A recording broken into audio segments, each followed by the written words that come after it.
datang dia yang imam, kalau khotibnya nggak datang dia yang khotib. Ya, jadi amalannya penuh dengan amalan penduduk jannah. Sampai kata beliau, si muadzin ini suatu hari dia azan. Dulu belum ada mic ini, naik ke atas masjid, ke atas menara. Kemudian sebelum dia azan dia melihat ada wanita cantik di emperan masjid. Tiba-tiba hatinya jatuh kepada wanita ini.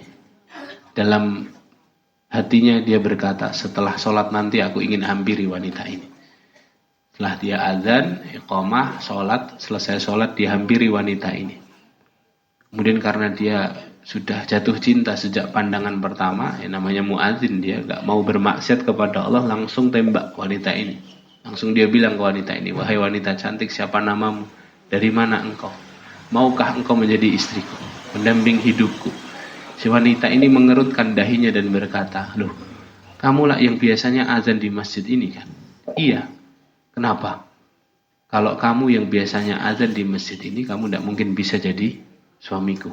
Aku tidak mungkin bisa jadi istrimu. Loh kenapa? Kamu muslim, aku Nasrani. Tidak bisa kita. Kalau kamu mau jadi suamiku, kata si wanita ini, kata Imam At-Tabari ceritakan, kalau kamu mau jadi suamiku, pindah dari agamamu ke agamaku. Muadzin ini galau seharian hadir. Malamnya tidak bisa tidur dia. Memilih antara tetap di agamanya atau pindah dan mendapatkan si wanita ini. Pagi harinya dia datangi wanita ini dan berkata, aku siap menjadi suamimu. Murtad dia dari agama Allah, menikah pagi harinya. Malam harinya, kata Imam At-Tabari, malam harinya sebelum dia bersenang-senang dengan istrinya, istrinya bilang kepada suaminya, wahai suamiku, kamu cek dulu genteng di atas, sepertinya atapnya kurang rapat. Nanti kalau hujan malah kita tidurnya nggak nyaman. Naik akhirnya si mantan muadzin ini ke atas genteng, belum sempat membenarkan gentengnya, akhirnya dia terpeleset dan jatuh. Mati di tempat sebelum dia bersenang-senang dengan si wanita yang membuat dia murtad dari agama Allah. Ada cerita semacam ini hadirin. Dan ini kita lihat, ada orang yang hidupnya penuh dengan amalan soleh, akhir hidupnya su'ul khatimah. Dulu di zaman Rasulullah, ada seorang bernama Ar-Rajal bin Unfuwah. Kisah ini ceritakan dalam kitab Al-Bidayah wa Nihayahnya Imam Ibnu Katsir. Ada namanya apa? Orang namanya Ar-Rajal bin Unfuwah. Ar-Rajal ini seorang yang cerdas. Kalau bermajlis dengan Rasulullah, majlisannya itu selalu di dekat Rasulullah. Ya. Dan nanti di zaman sahabat beliau ini jadi seorang yang mubalik, ya, seorang yang influencer. Jadi kalau ngomong itu kata-katanya didengar dan diperhatikan oleh banyak orang, bisa mempengaruhi banyak orang. Lah Ar-Rajal ini, ya, suatu hari bermajlis dengan Rasulullah dengan sahabat yang lain. Kemudian di majlis itu Rasulullah SAW bilang begini, sungguh di antara kalian nanti ada yang masuk neraka, yang mana di dalam neraka gigi gerahamnya sebesar gunung Uhud. Sahabat itu nanggepi sabda Rasulullah itu juga macam-macam, Bapak Ibu. Ada yang di antara kalian kan umatnya Rasulullah banyak. Ada yang kayak Abu Hurairah. Abu Hurairah ketika itu mendengarkan sabda Nabi SAW seperti itu, khawatir dia. Jangan-jangan saya ini nanti yang masuk neraka. Karena notabene Abu Hurairah itu masuk Islam baru 3 tahun sebelum Rasulullah wafat. Sehingga dia merasa tertinggal. Kemudian apa yang dilakukan Abu Hurairah? Abu Hurairah berinisiatif hadirin. Ya. Abu Hurairah berinisiatif untuk mencatat semua nama yang hadir di majelis itu. Karena tadi kata Nabi bahwa di antara kalian, berarti yang ada di majelis ini dicatat sama Abu Hurairah. Setelah itu hari demi hari berganti, pekan demi pekan, diperhatikan catatan daftar nama itu. Satu persatu sahabat yang hadir di majelis itu mulai meninggal. Setiap kali ada yang meninggal ditengok sama Abu Hurairah. Oh, meninggalnya baik, berarti bukan ini. Oh, meninggalnya syahid. Oh, bukan ini. Dicoret, tinggal tersisa 2 nama, Pak. Satu Abu Hurairah sendiri, yang kedua Ar-Rajal bin Unfuwah. Abu Hurairah sudah head to head dengan Ar-Rajal ini, sudah ngeper beliau. Sudah, wah ini kena fix saya ini. Yang masuk neraka sudah kena saya ini. Ar-Rajal nggak mungkin. Ar-Rajal ini mubalik besar. Ar-Rajal ini seorang yang cerdas, seorang yang alim. Ya, tidak mungkin dia masuk neraka. Sampai akhirnya terjawablah sudah. Rasulullah SAW wafat, kekhilafahan digantikan oleh sahabat Abu Bakar radhiyallahu anhu. Di zaman sahabat Abu Bakar di 2 tahun pemerintahan beliau, karena Abu Bakar meninggal 2 tahun setelah Rasulullah wafat. Rasulullah wafat 11 Hijriah, Abu Bakar 13 Hijriah. Di 2 tahun itu Abu Bakar sibuk dengan 3 program kerja. 1, memerangi orang-orang murtad. 2, memerangi pembangkang zakat. Yang ketiga, memerangi nabi-nabi palsu. Jadi muncul nabi-nabi palsu setelah Rasulullah wafat. Di antara nabi palsu yang followernya paling banyak adalah Musailamah al-Kadzdzab. Bagaimana cara Abu Bakar memerangi? Ditawar dulu, didakwahi dulu, diajak taubat dulu. Akhirnya sahabat Abu Bakar mengutus Ar-Rajal bin Unfuah menjadi duta besar Islam untuk apa? Mendakwahi Musailamah dan pengikutnya. Ketika Abu Bakar mengutus Ar-Rajal, Abu Hurairah tambah minder, iya kan? Ar-Rajal ini orang pilihan nih. Berarti tidak mungkin dia. Mesti aku orangnya yang disabdakan Nabi. Berangkat Ar-Rajal ke markas besarnya Musailamah al-Kadzdzab. Musailamah ini hadirin, nabi palsu yang pintar ngomong. Jadi dia mempengaruhi pengikutnya itu dengan ayat-ayat palsu. Dia pernah akhirnya nanti didakwahi sama Ibnu Mas'ud dan akhirnya banyak dari pengikutnya kembali ke Islam. Gara-gara pas Ibnu Mas'ud. Jadi kejadiannya setelah Ar-Rajal. Ibnu Mas'ud datang, kemudian si Musailamah ini pamer surat. Wahai Ibnu Mas'ud, baru saja kebetulan nih kamu datang. Kamu kesini mau mendakwahi kami kan? Kebetulan kamu datang ini pas ada turun surat baru nih. Apa surat namanya, kata Ibnu Mas'ud? Nama suratmu apa? Nama suratku surat Al-Fil, katanya. Coba bacakan. Akhirnya dibaca sama Musailamah nih, si orang yang pintar bersilat lidah. Al-Fil, Mal-Fil, wa ma adraka mal-fil. Kemudian khurtumuhu tawil, wa dhanbuhu wabil, katanya. Jadi surat itu dibacakan oleh Musailamah si nabi palsu ini, kemudian Ibnu Mas'ud tersenyum dan mengangkat 3 jari. Orang-orang semuanya fokus ke 3 jari ini. Musailamah merasa diremehkan, kemudian Musailamah tanya ke Ibnu Mas'ud, Ibnu Mas'ud, apa maksudmu mengangkat 3 jari dengan tersenyum? Kebohonganmu akan terkuak dengan 3 jari ini, kata Ibnu Mas'ud. 1, nama suratmu fotokopi dari Al-Quran. Ikut-ikutan Al-Quran. Al-Quran sudah ada surat Al-Fil. Kenapa kamu tiru-tiru? Yang kedua, ungkapan yang baru saja kamu sebutkan itu juga kopas dari Al-Quran. Al-Qari'ah, Mal-Qari'ah, wa ma adraka mal-Qari'ah. Tiru-tiru. Berarti ini satu kebohongan. Yang ketiga, dulu ketika Rasulullah menyampaikan ayat-ayat yang turun dari langit, hati kami berdegup kencang, bertanya-tanya apa isinya. Al-Qari'ah, hari kiamat. Mal-Qari'ah, apa itu hari kiamat? Wa ma adraka mal-Qari'ah, apakah kalian tahu apa itu hari kiamat? Kami tambah penasaran ketika ayat-ayat itu turun. Nah, sedangkan ayatmu, Al-Fil, gajah, Mal-Fil, apa itu gajah? Wa ma adraka mal-Fil, apakah kamu tahu apa itu gajah? Khurtumuhu tawil, belalainya panjang, wa dhanbuhu wabil, telinganya lebar. Semua orang sudah tahu, ya. Hanya dengan hujah yang kuat semacam itu akhirnya pengikutnya Musailamah setengahnya kembali ke Islam. Nah, kejadian sebelumnya yang diutus Ar-Rajal. Musailamah tahu Ar-Rajal ini seorang influencer, seorang mubalik besar, seorang yang bisa mempengaruhi banyak orang. Akhirnya Musailamah mencari cara gimana caranya agar Ar-Rajal jadi pengikutnya. Sampai Ar-Rajal di depan Musailamah, belum sempat menyebutkan kata-kata, Musailamah sudah bilang kepada Ar-Rajal, wahai Ar-Rajal, kawan lamaku, gimana kabarmu? Berapa emas yang kamu inginkan aku siapkan? Berapa toko yang kamu mau aku berikan? Berapa istri yang kamu inginkan aku siapkan? Tapi syaratnya satu, pindah dari agamanya Muhammad jadi pengikutku. Goyah imannya Ar-Rajal, murtad akhirnya dari agama Allah, pindah jadi pengikutnya Musailamah. Kabar itu sampai ke Madinah, sahabat Abu Bakar mengucapkan kalimat istirja, inna lillahi wa inna ilaihi raji'un. Nggak ada yang nyangka seorang Ar-Rajal murtad dari agama Allah. Kemudian Abu Hurairah mendengarkan kabar itu langsung sujud syukur, Pak. Kenapa? Oh, ternyata nama yang dulu disebut Nabi SAW, orang yang dimaksud Rasulullah itu adalah orang ini. Masya Allah, tabarakallah. Sesuai dengan hadis Nabi tadi, bahwa menjaga keistiqomahan itu sesuatu yang sulit. Kondisi kita hari ini tidak mewakili kondisi kita nanti saat ajal kita. Ajal menjemput kita hadirin. Jadi merawat keistiqomahan, menjaga keimanan ini, amalan tidak boleh mengenal kata henti. Datang ke majelis ilmu, bergaul dengan orang-orang salih, menjaga makanan, jangan ada makanan haram masuk ke perut kita. Istiqomah baca Al-Quran, zikrul maut, mengingat kematian, itu menghidupkan hati kita. Yang kemudian dengan itu semoga Allah istiqomahkan. Datang ke majelis ilmu seperti ini harus rutin. Kenapa? Karena dengan majelis ilmu seperti ini hati kita hangat tadi. Iman kita akan naik. Kita mendengarkan kabar-kabar akhirat.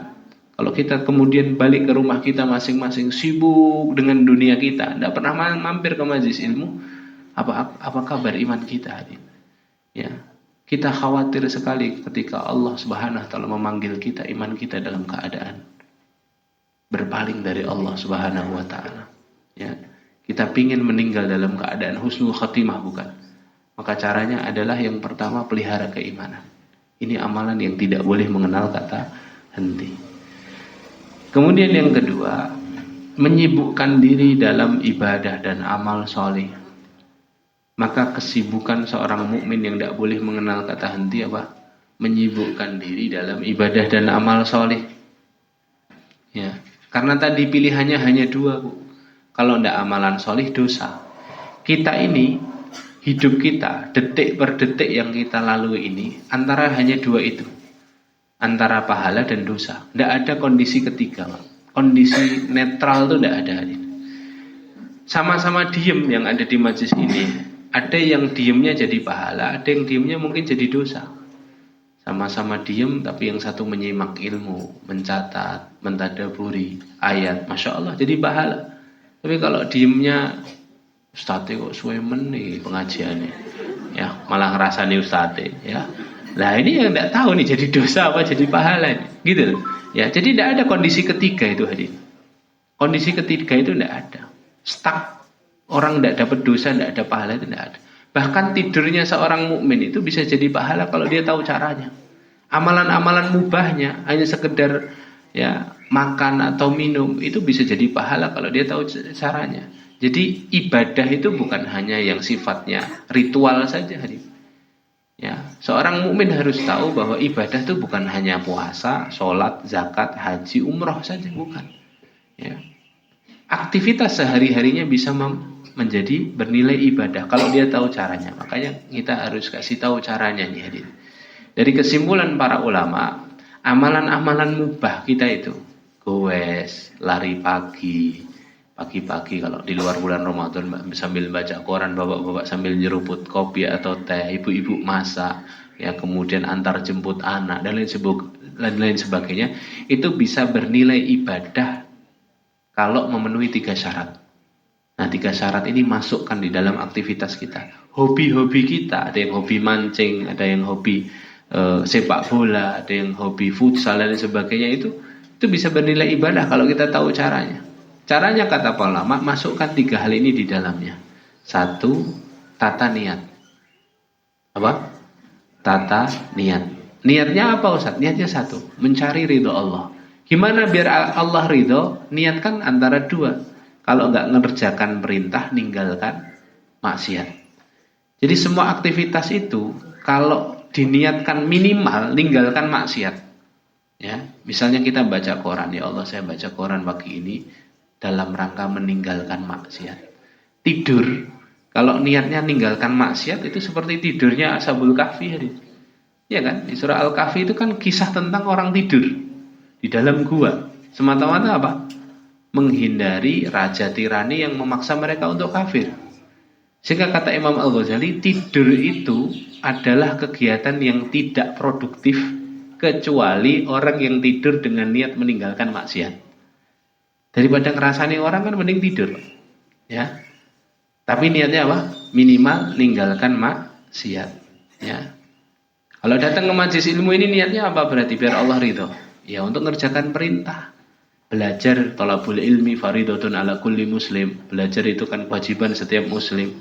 Silaturahim juga perintah. Dengarkan nasihat, kemudian mengamalkan nasihat juga perintah. Ya, jadi satu tata niat. Ini penting. Niat ini mempengaruhi nilai. Kemudian yang kedua, sertakan Allah sebelum, ketika, dan setelah aktivitas. Mulai segala sesuatu sebelum aktivitas dengan Bismillah. Semua aktivitas kalau dimulai dengan Bismillah, insya Allah berpahala. Kemudian apa? Tutup dengan Alhamdulillah. Ketika aktivitas isi dengan zikrullah, zikir. Ya, di perempatan lampu merah, astagfirullahaladzim, astagfirullah wa atubu ilaih. Ngantar anak sambil subhanallah, alhamdulillah, wala ilaha illallah, Allahu akbar, la haula wala quwata illa billah. Ya. Jadi semua aktivitas masa sambil sholawat Allahumma sholli ala Muhammad wa ala ali Muhammad. Jadi pahala hadir aktivitas mubahnya. Kemudian syarat yang ketiga, perhatikan adab sebelum, ketika, dan setelah aktivitas. Karena Islam ini agama adab hadir. Semua adab sudah dicontohkan oleh Nabi SAW, A sampai Z, alif sampai ya, ada semua adabnya hadir. Adab bertemu dengan orang tua, bertemu dengan anak muda, anak kecil, adab bertamu, adab menjadi tuan rumah, adab bertetangga, adab ketika menjadi pimpinan, adab ketika menjadi anak buah, adabnya seorang suami, adabnya seorang istri. Semuanya dibahas dalam Islam. Saya di rumah punya kitab Mausu'atul Adab 2 jilid dari 2000 halaman. Bahas adab yang dicontohkan Rasulullah dari huruf A, Hamzah sampai Ya, ada semua hadir. Ya. Nah makanya ketika kita ini memperhatikan adab, menyertakan Allah, menata niat, kata para ulama, maka semua aktivitas mubah itu nilainya ibadah. Ya. Dan ini tidak mengenal kata henti. 24 jam kita bisa bernilai ibadah di mata Allah. Karena umur kita ini kan cuma 60 tadi, Bu. Kalau dihitung ya, Pak. 60 24 jam. 60 tahun 24 jam. Tidur saja sudah berapa jam ini? Tidurnya kita berapa jam? Dari 24 jam. Ya. Tidur itu kalau manusia dewasa itu 6 jam sudah bugar, Pak. Kalau 8 jam anak kecil. 6 jam. 6 per 24 itu kan 1/4. Berarti 1/4 umur kita habis untuk tidur, Pak. Kalau kita dikasih umur 60 tahun, berarti 15 tahunnya tidur.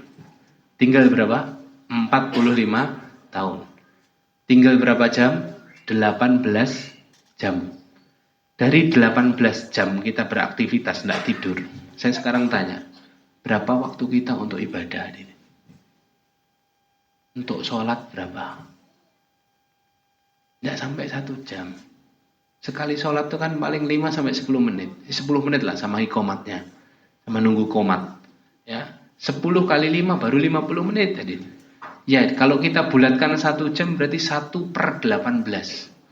Ya kan ibadah tidak cuma sholat, Ustaz. Saya juga birrul walidain, saya juga datang ke majelis taklim. Baik, dibulatkan lagi 2 jam. Kalau untuk akhiratnya 2 jam, 2/18 itu baru 1/9 tadi. 1/9 kali 45 tahun itu baru berapa? 5 tahun.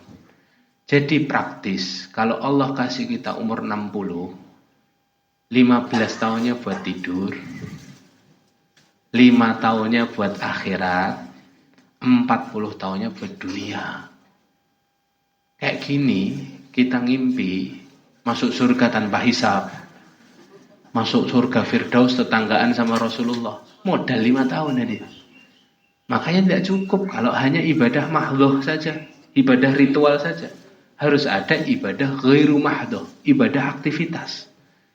Kerja, bapak-bapak bekerja mencari ma'isyah yang halal, tata niat, ya Allah saya bekerja biar dapat rezeki yang halal, biar nanti sekeluarga nyaman beribadah ya Allah, kalau dapat rezeki yang halal. 2, mulai berangkat, bismillahi tawakkaltu ala Allah, la haula wala quwata illa billah. Sampai rumah alhamdulillah, isi zikrillah. Kalau sudah masuk waktu sholat, berangkat ke masjid, gitu kan. Kemudian perhatikan adab. Kalau Anda seorang atasan ya perhatikan adab kepada bawahan. Kalau Anda seorang karyawan ya harus tanggung jawab sama pemimpin, sama atasan dan sebagainya. Oh, itu bernilai pahala semua di mata Allah Subhanahu wa taala. Ya. Nah, itu yang kedua. Sibukkan diri dalam ibadah dan amal soleh. Yang ketiga adalah amal yang tidak boleh mengenal kata henti adalah mengevaluasi diri atau muhasabah. Ini harus kita lakukan terus hadirin. Orang itu kalau terbiasa muhasabah, grafik amalnya naik, Pak. Ya. Ibaratnya seorang karyawan yang setiap pagi di briefing sama atasannya, dievaluasi kinerjanya, dikasih tahu kerjaanmu harusnya begini, begini, begini. Grafik amalannya akan membaik. Tapi kalau orang jarang muhasabah, ya, dia jarang mengoreksi diri, sehingga apa? Grafik amalannya merosot turun. Ya, makanya muhasabah itu aktivitas atau lifestyle-nya seorang mukmin. Kapan Ustadz waktunya muhasabah? Kata para ulama, waktu yang baik untuk muhasabah itu 10 menit sebelum tidur. Jadi kalau kita sudah mau mapan tidur itu, sudah rebahan, sudah mulai matikan lampu, jangan langsung tidur. Ada di situ beberapa sunnah, zikir sebelum tidur. Ada sunnah lain apa? Muhasabah. Muhasabah itu aktivitasnya apa sih Ustadz? Aktivitasnya dua. Satu, menghitung amal soleh. Dua, menghitung dosa. Maka kesimpulan dari muhasabah itu selalu dua juga, Pak. Apa? Amalan saya masih sedikit, ya, dosa saya terlalu banyak. Amalan saya masih sedikit, dosa saya terlalu banyak. Kalau hasil muhasabahnya kok amalan saya terlalu banyak, dosa saya masih sedikit, itu ngantuk, Pak. Kalau ngantuk, Bu, tidur dulu, muhasabahnya besok pada subuh. Ya, karena mesti hasilnya dua. Loh, Ustaz, kalau sudah tahu hasilnya kenapa harus muhasabah? Karena dalam muhasabah bukan hanya soal menghitung, hadir, tapi juga memohon. Kalau tahu amalan kita ini masih sedikit, ya nggak apa-apa, alhamdulillah ada amalan. Tapi dalam muhasabah itu kita terus berdoa kepada Allah, ya Allah, terimalah amalanku hari ini ya Allah, dan istiqomahkan aku untuk melakukan lebih baik besok pagi. Kalau kau kasih kesempatan hamba hidup lagi. Urusan dosa juga, ya Allah ampuni dosaku hari ini ya Allah, kekhilafatku hari ini, dan persulit hamba untuk melakukan dosa ini besok pagi. Itu inti muhasabah. Makanya kan itu diajarkan oleh Nabi Ibrahim selesai bangun Ka'bah kan. Apa doanya Nabi Ibrahim dan Ismail ketika selesai membangun Ka'bah? Rabbana taqabbal minna innaka antas samiul alim wa tub alaina innaka antat tawwabur rahim. Ya Allah, terimalah semua amalanku ya Allah, karena sesungguhnya Engkau adalah Zat yang Maha mendengar dan mengetahui. Wa tub alaina, dan ampuni semua dosaku, terima taubatku ya Allah. Kalau dalam proses pembangunan Ka'bah ini ada kesalahan dan dosa, kalau dalam proses sholat kami, ibadah kami, sedekah kami, ada hal-hal yang membuat kami melakukan dosa, ampuni ya Allah. Innaka antat tawwabur rahim, karena Kau adalah Zat yang menerima taubat dan Maha penyayang. Ditutup hari itu dengan itu, sehingga besok paginya kita semangat lagi beramal, menjadi pribadi yang lebih baik. Ingat Bapak Ibu yang dimuliakan Allah, tugas dari Allah kepada kita itu bukan membandingkan diri kita dengan orang lain. Perintah Allah kepada kita itu membandingkan diri kita hari ini harus lebih baik daripada kemarin.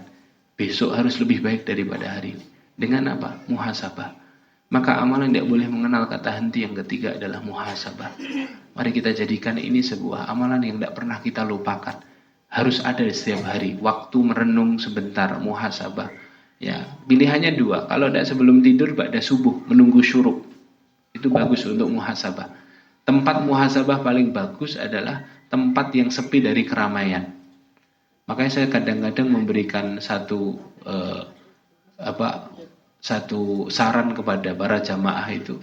Kadang-kadang kita perlu sholat itu tidak di masjid dekat rumah kita, Hadin. Sesekali perlu nyari masjid yang rada adoh dari rumah kita, yang agak melusuk, Pak. Yang orang tidak kenal kita. Buat apa? Agar kita bisa duduk lebih lama, bisa mengangkat tangan lebih tinggi. Kadang-kadang kalau sholat di masjid sendiri itu ngangkat tangan rada isin, Pak. Ngangkat tangan sini dilirik tetonggoi lagi, kayak masalah gitu, ya. Lah kalau di tempat yang asing kita tidak kenal sama orang, mau ngangkat tangan, mau ngadu sepuas-puasnya, mau menangis, santai aja Pak. Ya, itulah mengapa para ulama bilang muhasabah itu bagus di tempat-tempat merenung yang sepi dari keramaian, ya, yang tidak banyak orang mengenal kita, ya. Nah itu yang ketiga. Kemudian yang keempat, ya, apa amalan yang tak boleh mengenal kata henti? Yang keempat adalah mengulang-ulang taubat. Ya karena dengan keinsafan penuh kita ini hamba yang gampang melakukan dosa. Siapa di antara jamaah ini yang bisa menjamin hari ini belum berdosa? Dari bangun tadi sampai sekarang belum dosa, angkat tangan. Dapat hadiah umroh. Gak ada yang berani hadir. Karena kita ini dikepung dosa hari ini. Ya, buka HP, nyetel YouTube loh Pak. Mau dengerin tausiah Ustaz Abdus Somad. Iklan dulu 15 detik, wanita joget-joget Pak. Udah zina mata. Ya, keluar rumah ngelihat aurat. Ya, semuanya kita dikepung dosa. Kita gampang melakukan dosa. Maka amalan yang tidak boleh mengenal kata henti itu apa? Mengulang taubat tadi. Rasulullah itu sehari beristighfar dan bertobat 100 kali. Kita berapa kali? Rasulullah bebas siksa kubur, bebas hisab, surganya jelas, dan bersih dari dosa. Setiap hari tobat 100 kali. Kita siksa kuburnya nggak jelas, hisabnya nggak jelas, surga nerakanya nggak jelas, pakar dosa. Nggak pernah mau istighfar. Istighfarnya cuma 15 kali, 3 kali 5. Ba'da sholat 3 kali, itu pun lip sync. Astagfirullah, astagfirullah, astagfirullah. Nggak pernah kita sambil astagfirullah sambil nginget dosa. Ya Allah. Dari subuh ke duhur. Sholat duhur itu Pak, kenapa disuruh istighfar? Untuk nginget dosa antara subuh dan duhur. Sehingga kemudian kita banyak mendapatkan ampunan. Kita kan pingin selesai bertobat meninggal. Masya Allah hadir. Ya, makanya iri betul kita sama orang meninggal hari Jumat pas Ramadan ini.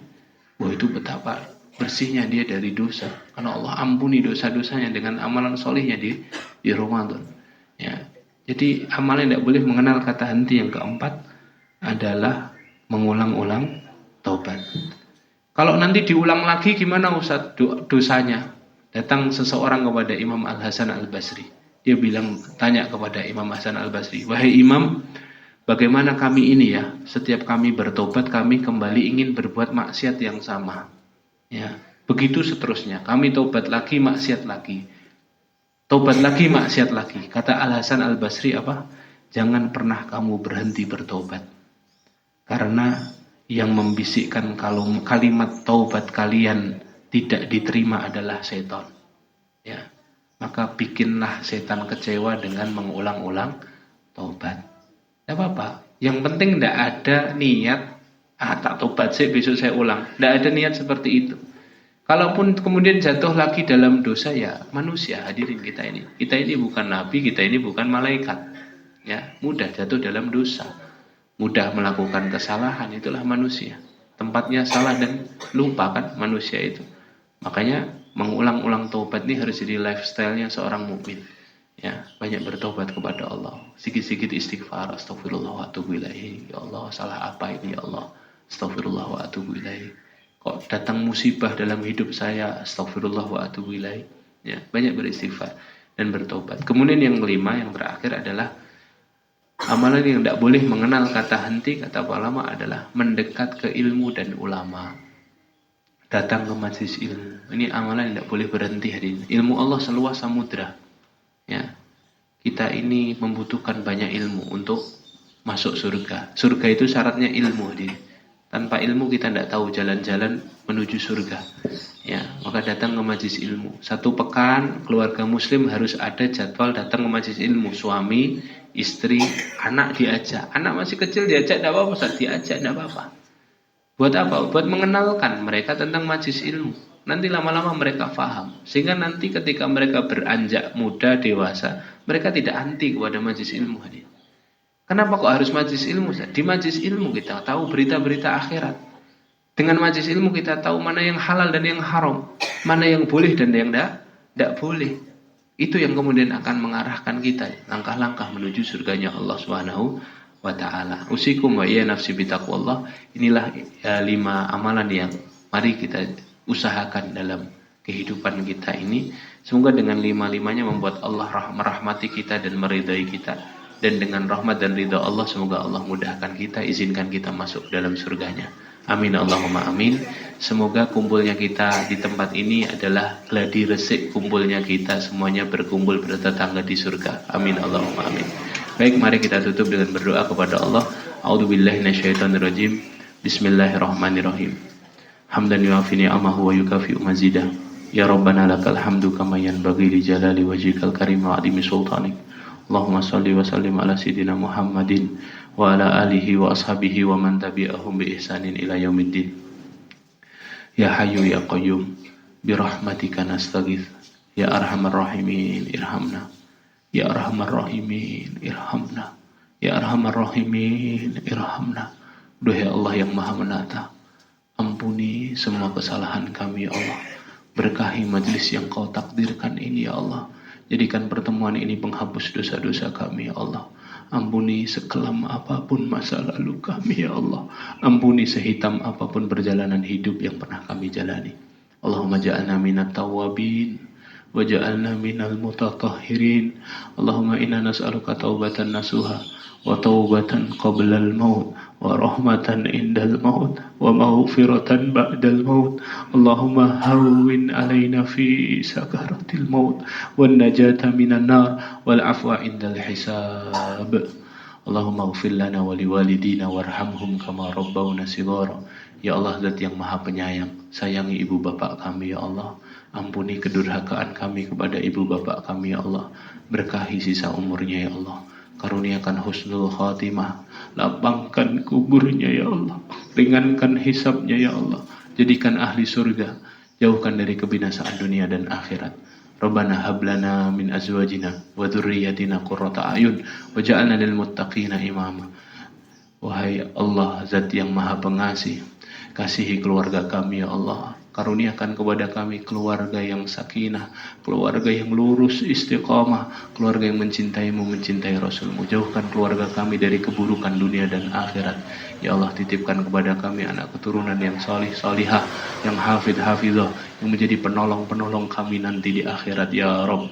Allahumma kfina bihalalika an haramik wa ghnina bifadlika amman siwa. Ya Allah, cukupkan kami pada yang halal-halal sehingga kami tidak butuh pada yang haram-haram. Ya Allah, kayakan kami dengan karuniamu sehingga kami tidak butuh kepada selainmu.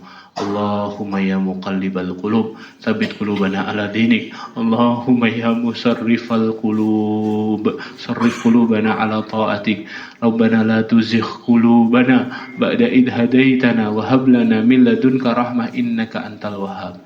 Ya Allah, jaga jamaah ini ya Allah. Berkahi jamaah ini ya Allah. Jangan Kau cabut nikmat iman dari diri-diri kami ya Allah.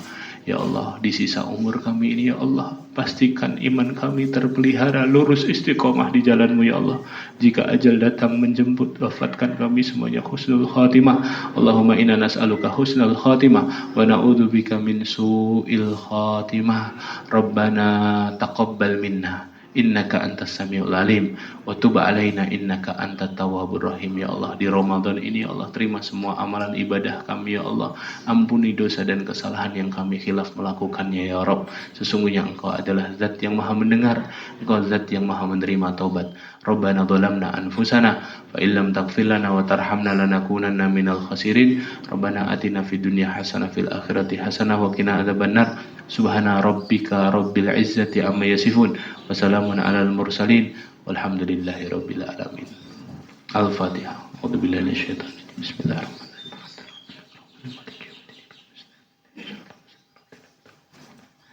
Baik, demikian yang dapat Al-Fakir sampaikan. Terima kasih atas kehadiran. Mohon maaf jika ada salah. Jika benar datangnya dari Allah, Zat yang Maha Benar. Kita tutup dengan bacaan hamdalah. Alhamdulillahirabbil alamin. Subhanakallahumma bihamdika asyhadu an la ilaha illa anta astaghfiruka wa atubu ilaik. Assalamualaikum warahmatullahi wabarakatuh. Assalamualaikum warahmatullahi wabarakatuh. Matur nuwun dumateng Ustaz Umar Khan ingkang sampun paring tausiah dumateng jamaah pengaosan ing injang menika. Mugia anambahi amal keimanan kita wonten ing panggesangan kita saben dintenipun. Nyuwun pamunten Ambo bilih angin kawula matur asma panjenengan kirang pas. Ibu bapak ingkang kinurmatan, nganji adicara ingkang nomor sekawan inggih menika pengumuman.